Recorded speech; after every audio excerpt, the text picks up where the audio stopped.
घलो बचा हूँ। एक दिन मैं हर की हिरापुर में उनके महल बना हूँ।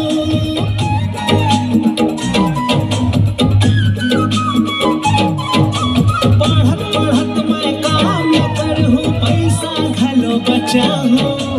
एक दिन मैं हर की हिरापुर में उनके महल बना हूँ। दाई दादा के सपना में दाई दादा के सपना में दाई दादा के सपना में करूँ पूरा जरूर। पढ़े लिखे बर संगीरे मैं आगे हूँ रायपुर। पढ़े लिखे बर संगीरे मैं आगे हूँ रायपुर। दाई के सगा ना दादा के सगा, दाई के सगा ना दादा के सगा, आगे हूँ बड़ दूर। पढ़े लिखे बर संगीरे मैं आगे हूँ रायपुर।